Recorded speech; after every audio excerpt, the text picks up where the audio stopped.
முதல்ல வந்து சகோதரி ஒருத்தவங்க பேசிட்டு போனாங்க. ஏன்னா இங்கே நிறைய பேர் பேசினாங்க.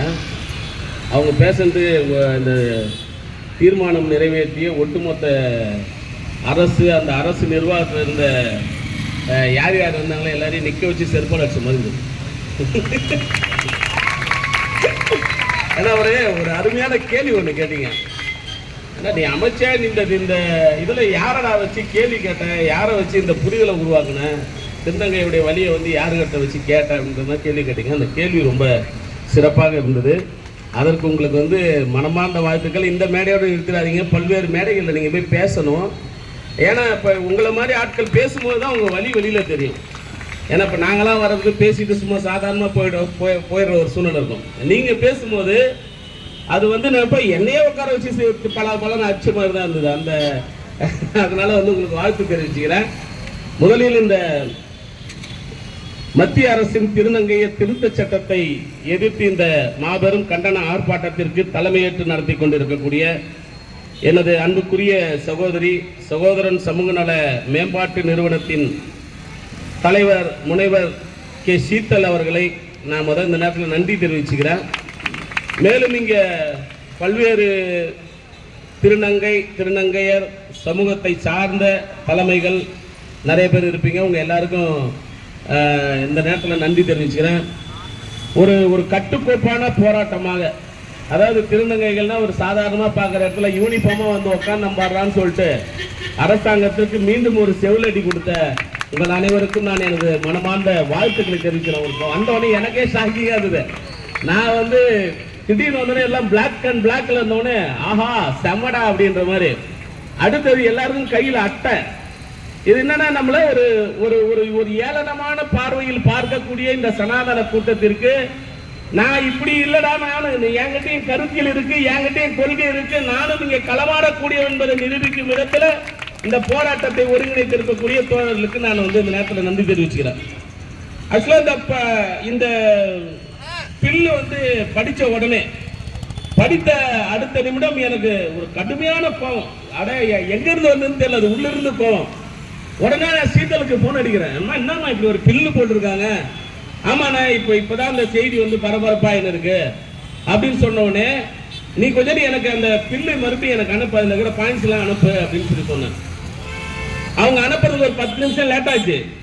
அதுக்குள்ள நான் கடகடன்னு அந்த பில்லை படிச்சு அந்த பில்லுக்கான ஒரு அறிக்கை, முதல் அறிக்கையை நீ தான் நினைக்கிறேன், ஃபர்ஸ்ட் ஒரு அறிக்கை இதுக்கு கண்டிச்சு, இந்த பில்லு வந்து தப்புன்றதை கண்டிச்சு ஒரு அறிக்கையை விட்டு உடனடியாக பேசி ஒரு வீடியோவை வந்து பொதுத்தலங்கள்ல திருநங்கைகளுக்கு ஆதரவாக நான் வெளியிட்டு சீத்தல்கிட்ட போன் பண்ண, இல்லைன்னா நாங்கள் வந்து ஒரு போராட்டம் பண்ணலாம் அப்படின்ற முடிவில் இருக்கேன், உடனடியாக அந்த போராட்டத்தை ஆர்கனைஸ் பண்ணுங்க அப்படின்னு சொல்லி சொன்னோம். போராட்டத்திற்கு அனுமதி கேட்க என்னுடைய அமைப்பு தோழர் டேவிட் ராஜோடு நம்ம பவதாரணி உள்ளிட்ட தோழர்கள் 3 பேர், அவங்களுடைய பேர் தெரியல கோச்சிக்கிறீங்க, 3 பேரும் வந்து போகும்போது அங்க வந்து அனுமதி கூட இந்த போராட்டத்திற்கான அனுமதி தரதை மறுத்துட்டு அரசாங்கத்தை தவறா பேசக்கூடாது. நீங்க வந்து எலெக்ஷன் முடிச்சதுக்கு அப்புறம் 9ஆம் தேதி மார்ச் 9ஆம் தேதிக்கு மேல உங்க போராட்டத்தை பண்ண பில்லு போட்டுக்கிறாங்க. அங்க நடந்து இருக்குது. நாடு முழுவதும் இருக்கக்கூடிய திருநங்கைகள் வந்து இன்னைக்கு கொந்தளிச்சு ஒரு போராட்டத்தை நடத்திருக்கிற இந்த சூழல்ல அனுமதி தர மாட்டாங்க. இவங்க இதை வந்து ரிட்டர்ன் கிளம்புறாங்க. நான் உடனே சொன்ன அங்கேயே உட்காருங்கன்னு சொல்லிட்டு அதிகாரி முன்னிலையில அங்க இருக்கக்கூடிய இருக்கக்கூடிய திருநங்கைகளை உட்கார வச்சோடனே எனக்கு அவ்வளவு பெருமையா உள்ள இருந்து ஒரு பயங்கர ஆனந்தம், உள்ள இருந்து எனக்கு ஒரு ஆனந்தம். நானே அதை போட்டோ எடுத்து சந்தோஷப்படக்கூடிய அளவுக்கு. ஏன்னா இந்த சமூகம் அப்படி ஒதுக்கி இருக்குது திருநங்கைகளை. நீ வந்து ஒரு சட்டத்தை உருவாக்குற, அதாவது திருநங்கைகளுடைய பாதுகாப்புக்கு அவருடைய வளர்ச்சிக்கான சட்டத்தை உருவாக்கணும், அதை ஆதரிக்கலாம், அதை ஏற்றுக்கொள்ளலாம். ஏன்னா இன்னைக்கு திருநங்கைகள் வந்து சாதாரணமா நீங்க பாத்துட முடியாது. இங்க இருக்கக்கூடிய ஒவ்வொரு திருநங்கைகளும் இருக்கக்கூடிய குடும்பங்களில பல்வேறு பிரச்சனைகளை ஒவ்வொரு நாளும் சந்திச்சு இருக்கிறவங்க. இன்னைக்கு ஒரு குறிப்பிட்ட வயதுல அவனுடைய உணர்வு பாலினம் மாறுகிறது என்று அறிந்தவன, ஒரு ஆண் பெண்ன்றது வந்து நீ குழந்தை பிறந்தவனு இது ஆண் குழந்தை இது பெண் குழந்தைன்னு தெரிஞ்சிடும். ஆனா ஒரு திருநங்கை என்பது அவனுடைய பருவ வயது வரும்போதுதான் அவனுக்கான அந்த உணர்வு என்பது அங்கு வெளிப்படும். அவனுடைய பருவ வயது வரணும். அவருடைய பருவ வயதுல தன்னுடைய உற்றார், பெற்றோர், சொந்தக்காரங்க எல்லாருக்கும் ஏற்ற மாதிரி அவமானப்பட்டு கூணி குறுகி இந்த மக்கள் மத்தியில் நம்ம எப்படா முகத்தை காட்டுறதுன்னு பல்வேறு அவமானங்களை சந்தித்து பல குடும்பங்களை ஏத்துக்க மாட்டான். அப்படி ஏற்றுக்கொள்ளாத சூழ்நிலையில் அந்த குடும்பத்தை பிரிந்து தன்னுடைய வாழ்வை தானாக ஒரு கூட்டமாக இங்க இருக்கக்கூடிய சீத்தல இங்க இருக்கக்கூடிய பல திருநங்கைகள் வந்து அம்மான்னு சொல்லிட்டு அழைக்கிறீங்கன்னா, இன்னைக்கு பெற்ற தாய்கள் வந்து பெற்ற குடும்பம் வந்து அவங்களை கைவிட்ட போது அரவணைத்து அவர்களுக்கு வழிகாட்டக்கூடிய அன்னையாக சீத்தலுக்கு ஒரு அன்னை இருப்பாங்க. அது மாதிரி இருக்கக்கூடிய ஒவ்வொரு திருநங்கைகளும் ஒவ்வொரு திருநங்கைகளுக்கு அன்னையாக மாறி அவங்களை அரவணைச்சு அவங்களை குடும்பமாக்கி அவர்களை வளர்த்தெடுக்கக்கூடிய வழியை இந்த சட்டத்தை உருவாக்கியவர்களுக்கு தெரியுமா என்பதுதான் என்னுடைய கேள்வி. இந்த சட்டத்தை உருவாக்குறவன் சட்டத்தை உருவாக்குவதற்கு முன்பு இதற்கு முன்னாடி எது போன்ற சட்ட திட்டங்கள் ஃபாலோ பண்ணாங்க? எல்லாம் நால்சானா என்னன்றது இங்க நிறைய பேருக்கு தெரியாது. நால்சாவுக்கும் மத்திய அரசுக்கு எதிராக நால்சா போட்ட வழக்கு. நால்சானா என்னன்னா, வாய்ப்பில்லாதவர்கள், ஏழைகள், பெண்கள் இருக்கிறாங்க இல்லையா, இது மாதிரி வந்து வாய்ப்பில்லாத ஏழைமார்களுக்கு வழக்காடுவதற்குன்னு சொல்லிட்டு ஒரு நால்சான்னு ஒரு அமைப்பு.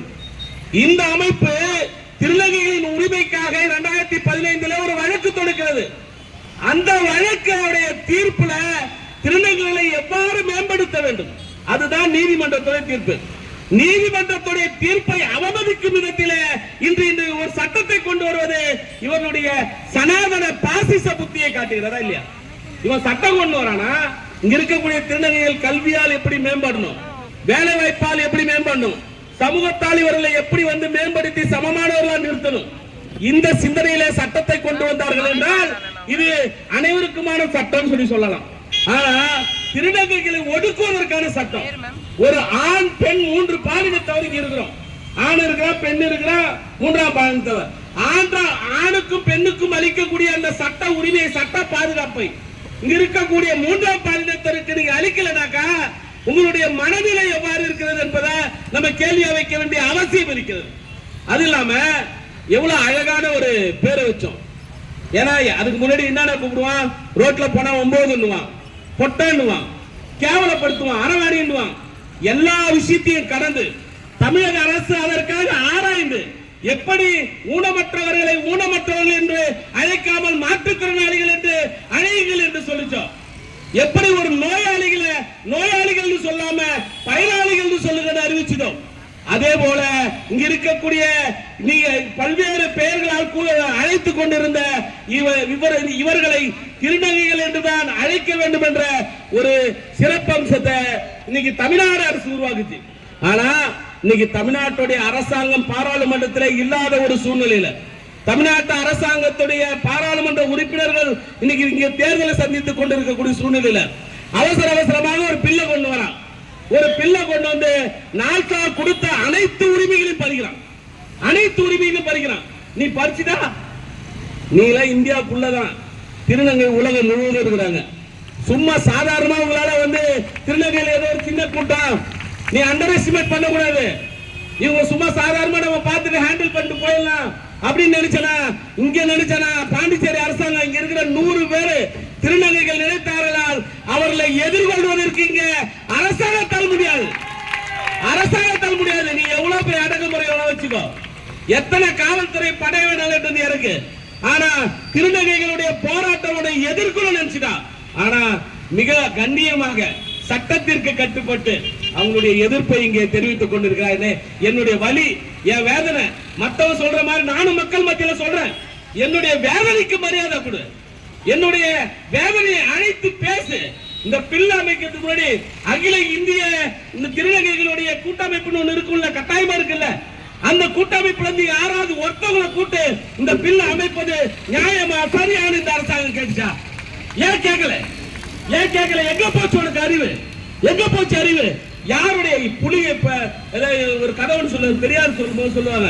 அதாவது பெண்ணுடைய உரிமையை வந்து ஆண் பேசுறான் போது பூனை வந்து எலியோடைய உரிமையை பேசுறான்னு சொல்லிட்டு, அப்படி இங்க இருக்கக்கூடிய பூனைகள் எல்லாம் ஒன்று சேர்ந்து கொண்டு இங்க இருக்கக்கூடிய எலிகளின் உரிமையை பேசுவது எந்தவற்றை நியாயம் என்று பெரியார் கேட்டது போல திருநங்கைகளுடைய உரிமையை திருநங்கைகள் இல்லாத ஒரு கட்டமைப்பு உட்கார்ந்து முடிவு பண்றது நீங்க யாரு? இந்த அரசாங்கத்துக்கு யார் அதிகாரம் கொடுத்தது? இன்னைக்கு இந்த ஆட்சி, இந்த மத்தியில் இருக்கக்கூடிய பாஜக அரசாங்கம் என்பது இந்த நாட்டிலே என்று வந்ததோ அன்று முதல் இங்கு இருக்கக்கூடிய சமூக நீதிக்கு மக்கள் மத்தியில் இருக்கக்கூடிய ஏற்றத்தாழ்வுகளை உருவாக்கி மக்களை தொடர்ச்சியாக உடைக்கக்கூடிய, அதாவது அவங்க போற முழக்கத்துல பார்த்தனால உங்க முழக்கத்தை கண்டே நான் வந்து உண்மையில அந்த முழக்கம் யாரு எழுதுறீங்கன்னு தெரியல, முழக்கத்திற்கு ஒரு தனியா தலைவர் நான். அப்படிப்பட்ட ஒரு முழக்கம், ஒவ்வொரு வார்த்தைகளும் நம்மளுடைய வழியை வந்து வெளியில சொல்ற மாதிரி. திருநங்கைகளுடைய வாழ்வை பத்தி இருக்கக்கூடிய எத்தனை பேர் கவலைப்பட்டிருப்பீங்க. அடைச்சி நிக்குது, அடைச்சி அங்க நிக்குது, அடைச்சிக்கு கடைக்கு வந்துடுது, இப்படி பேசி பார்த்திருப்பீங்க. ஆனா அவங்களுக்கு இருக்கக்கூடிய வழி, அவங்க ஒவ்வொரு நாளும் சந்தித்து இருக்கக்கூடிய அந்த கஷ்டம், அதை பத்தி இங்க இருக்கக்கூடிய அரசாங்கம் எந்த விதத்துல நீங்க சிந்தித்து அவங்களுக்கான வாழ்வை கொடுத்திருக்கிறீங்க? ஒண்ணும் இல்ல.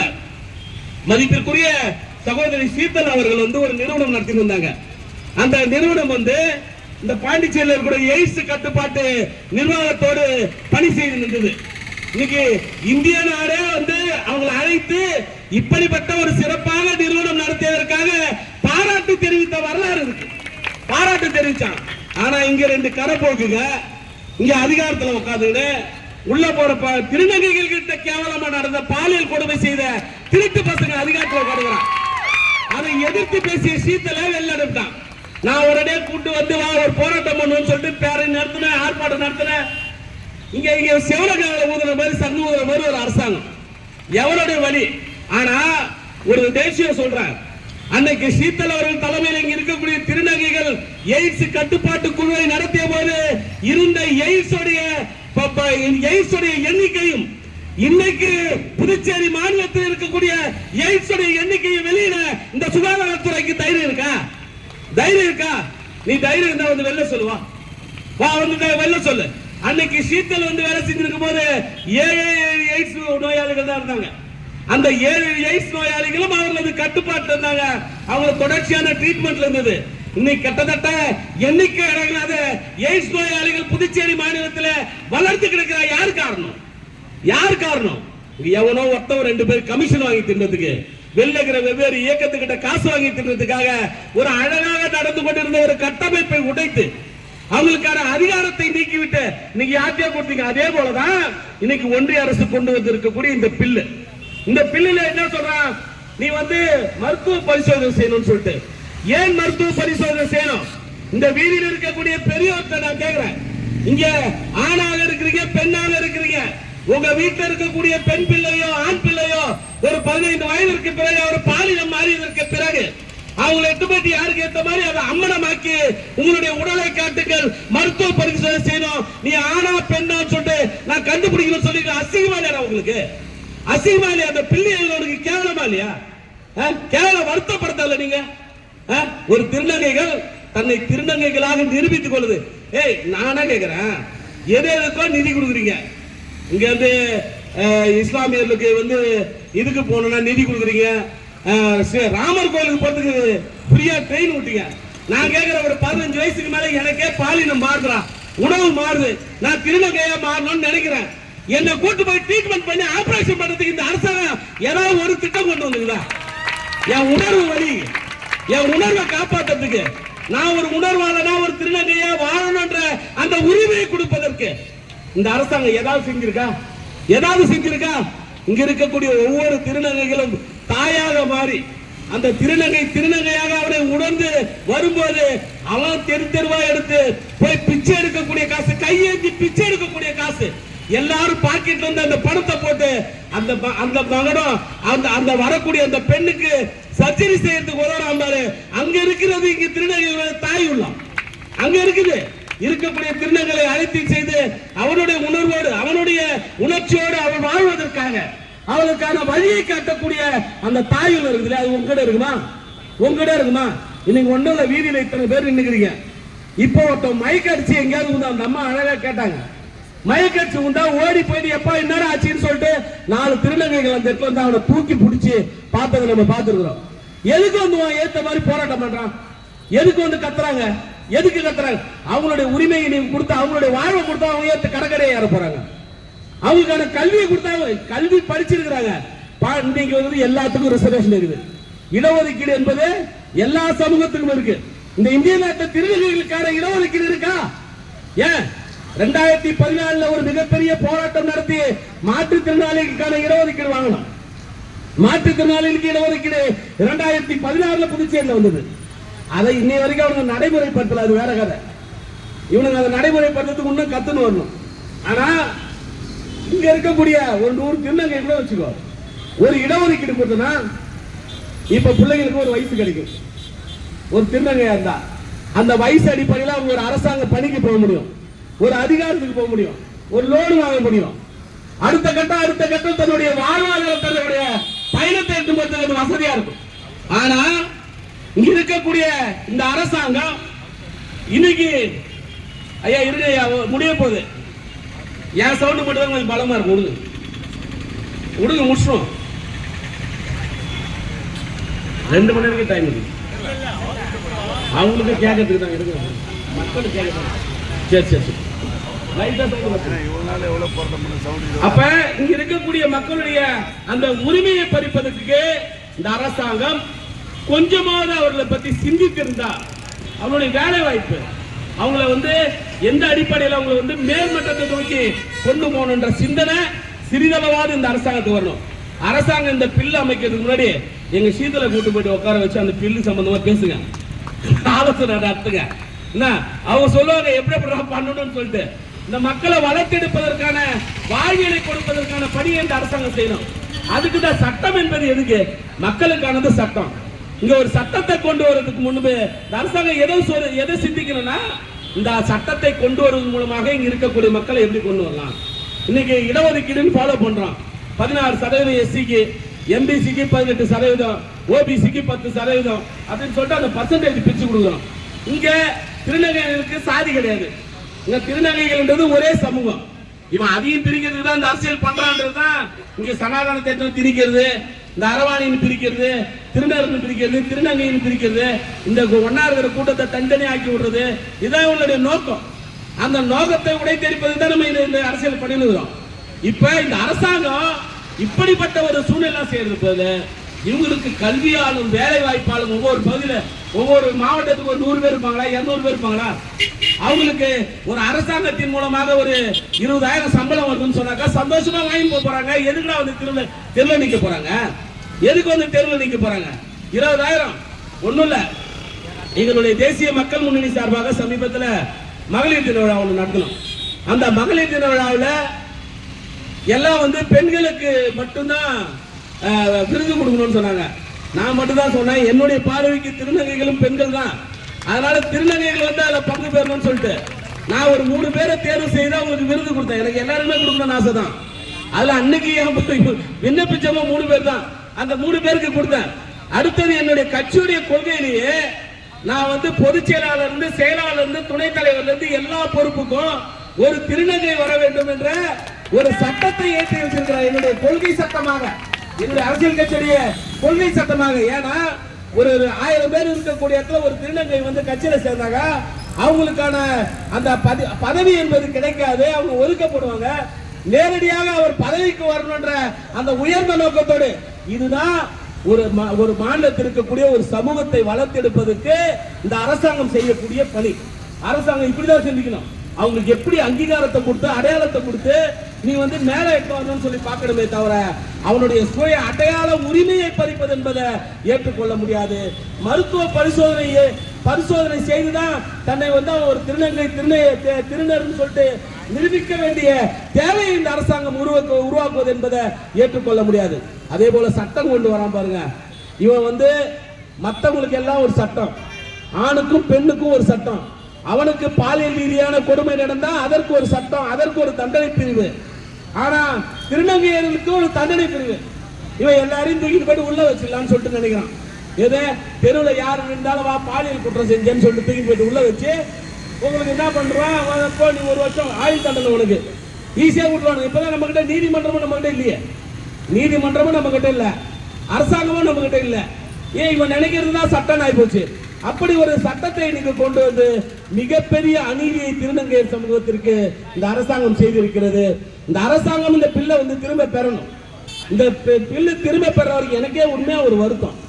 சீத்தல் எந்த சமூக இயக்கங்கள் போராட்டம் நடத்தினாலும் ஒரு திருநங்கை சமுதாயத்திலிருந்து நான் ஒரு தலைவியாக உட்கார்றேன்னு சொல்லிட்டு அந்த மேடையில முன்வரிசையில தன்னுடைய தோழர்களோடு வந்து அமரக்கூடிய ஒரு கட்டமைப்பை உருவாக்கி வச்சிருந்தவங்க.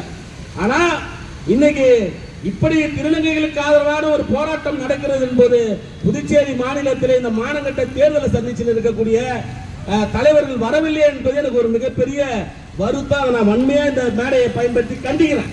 நான் கண்டிக்கிறேன். அவங்க கேள்விப்பட்டோடனே வந்திருக்கணும். சீத்தல் நடத்தக்கூடிய போராட்டம் இது சீத்தலுக்காக இல்ல, இருக்கக்கூடிய ஒரு மூன்றாம் பாலின சமுதாயத்திற்கான விடுதலை என்ற எண்ணத்திலேயாவது இங்க வரணும். அப்படி வரவில்லை. இன்னைக்கு இத்தனை நாள் ஆகுது, இந்த பில்லு வந்து இத்தனை நாள் ஆகுது.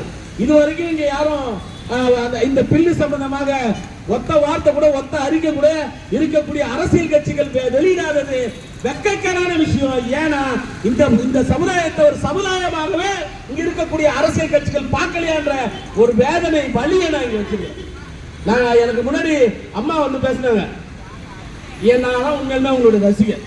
நான் உட்காந்து கூட அவங்க பேசும்போது என்ன அவங்க பாரு எப்படி பேசுவாங்க. நான் 7வது படிக்கும் போது நான் வந்தவொடனே சொன்னேன், நான் 7வது படிக்கும் போது நீங்க பேசுற ஒரு மேடையில் கேட்டிருக்கேன்னு சொல்லிட்டு அவர்களுக்கு இந்த வயசுல நான் 7வது படிக்கும் போது அவங்க வந்து விஜயசாந்தி மாதிரி நிற்பாங்க. மேடை ஹைட்டு கலரு செமத்தியா இருப்பாங்க. அதை பார்க்கறதுக்கு ஒரு பயங்கர ரசனையா இருக்கும். நின்னா மைக்க பிடிச்சானா நான்லாம் சும்மா அவங்க அம்மா அடி வச்சு வெளுப்பாங்க யாரா இருந்தாலும். அப்படிப்பட்ட உரைகளை நான் கேட்டிருக்கேன். இன்னைக்கு இங்க இருக்கக்கூடிய திருநங்கைகளுக்கு வலியினோட ஒரே நாங்க பாருங்க, அங்கதான் நிற்கிது உணர்வு. அதுதான் வந்து இங்க சமத்துவம், அதுதான் உணர்வு. சமுதாயத்தில் இருக்கக்கூடிய எல்லாருக்காகவும் உழைக்க வேண்டும் சொல்லிட்டு சும்மா ஏதோ நானும் வீதியில நிக்கிறேன் எல்லாரும் வந்து கேட்கணும். ஏன் என் வீட்டுல நாளைக்கு ஒரு புள்ள இப்படி ஆக மாட்டானா? இல்ல உன் வீட்டுல ஒரு புள்ள இப்படி ஆக மாட்டானா? இவனுக்கு இந்த நிலைமை வராதா? இன்னைக்கு இவன் மட்டும்தான் இங்க இருக்கிறவங்க மட்டும்தான் திருநங்கையா? திருநங்கை என்றா திட்டமிட்டு அவங்க போயிட்டு ஐயோ எனக்கு நான் திருநங்கை அவனுக்கு விருப்பப்பட்டு திருநங்கை ஆயிட்டாங்களா? உடல் ரீதியாக அவனுக்கு ஏற்படக்கூடிய அந்த பாலியல் மாற்றங்கள், அவனுக்கு ஏற்படக்கூடிய சிந்தனைகள் அவனை அவளாக மாற்றுகிறது. அவளாக மாறியதுக்கு பிறகு ஒரு பொண்ணு கேட்டுச்சிங்க வந்து, டேய் என்ன மாதிரி நீ புடவை கட்டு வெளில வாடா வந்து வெளில வந்து பாரு புடவை கட்டுவா. அதற்குள்ள இருக்கக்கூடிய அந்த வார்த்தையை வந்து சாதாரணமா பார்க்கும்போது அது சாதாரண வார்த்தையா இருக்கும். ஆனா அது வலி, ஒரு இதயத்தில் இருக்கக்கூடிய வலி, நான் சுமந்த வலி.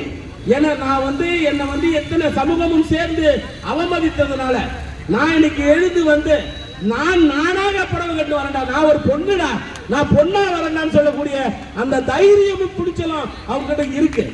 அந்த தைரியம் துணிச்சல் இருக்கு. அப்படிப்பட்ட பகுத்தறிவாதிகள் சும்மா வந்து திருநங்கைகளை வந்து சாதாரணமா நினைச்சாதீங்க.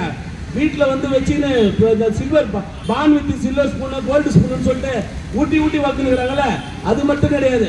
ஒரு குறிப்பிட்ட வயதுக்கு பிறகு ஊரா போயிட்டு அடிபட்டு பொறுக்கி நாய் புறம்போக்குன்னு சொல்லிட்டு எல்லாத்தையும் பார்த்து எல்லாத்துடைய அடக்குமுறையும் தெரிந்து இந்த மண்ணுல தெளிவடைந்த ஒரு பகுத்தறிவாதிகளாக வந்து அமர்ந்து கொண்டு இருக்கக்கூடிய சமூகம் தான் திருநங்கை சமூகம். சும்மா சாதாரணமா வந்து நீ ஏமாத்திட்டு ஒரு திட்டத்தை கொண்டு வந்து ஏமாத்திட்டு போட முடியாது. எனவே இந்த அரசாங்கம் இன்னைக்கு கொண்டு வந்திருக்கக்கூடிய இந்த சட்ட மசோதாவை திரும்ப பெற வேண்டும். திருநங்கைகளுக்கான அந்த உரிமை கிடைக்கும் வரை தொடர்ச்சியான போராட்டங்கள் நாடு முழுவதும் வெடிக்க வேண்டும். இன்று கேட்கக்கூடிய இந்த அரசியல் கட்சிகள், சமூக மக்கள் இந்த திருநங்கைகளுக்கு ஆதரவாக வீதியில் இறங்கி வர வேண்டும். உங்கள் உரிமை இந்த மண்ணின் மாற்றத்தை உருவாக்க வேண்டும், அரசியல் மாற்றத்தை உருவாக்க வேண்டும். இன்னைக்கு அரசியல் அப்படிப்பட்ட ஒரு கேவலமா. நேற்று நைட்டு 11:30 மணிக்கு ஒருத்தனை பார்த்தேன். அவன் ஒரு கலர்ல துண்டு போட்டுருந்தான். இன்னைக்கு காலையில பாக்குறான் அவன் வேலை கலர் துண்டுல போயிட்டு இன்னைக்கு அப்பாயின்மெண்ட் ஆயிருக்கிறான். இன்றைக்கு ஒரு கட்சி, நேற்று ஒரு கட்சி, நாளைக்கு ஒரு கட்சி. மானங்கட்ட தேர்தலும் மானங்கட்ட அரசியல் இங்க நடந்துருக்குது. அது வேற மாவட்ட ஆட்சியர் 28 லட்சத்துக்கு மேல யாருமே செலவு பண்ணக்கூடாது. ஊடா நின்று அப்பா பாக்ஸ் பாக்ஸா கொடுத்துருக்கிறான். ஊடா நின்று பாக்ஸ் பாக்ஸா கொடுத்துருக்கிறான். இதை போயிட்டு நீங்க இந்த அரசாங்கம் தடுக்குதா? இதுதான் வந்து மானமுள்ள தேர்தலா அப்படின்னு தெரியல. எனவே இந்த தேர்தல் முறையின் மீது நம்பிக்கை இல்லை. மக்களுக்கான மாற்றத்தை உருவாக்குவது நமது கையில் தான் இருக்கிறது. தொடர்ந்து போராடும் தோழர்களே, நமது போராட்டத்தை வென்றெடுப்போம். வாழ்க திருநங்கை சமூகம், வெல்க திருநங்கை சமூகம் என்று கூறி வாழ்த்துக்களை கூறி உங்கள் போராட்டம் வெல்லும் என்ற உறுதியை அளித்து விடைபெற்றுக் கொள்கிறேன். நன்றி, வணக்கம்.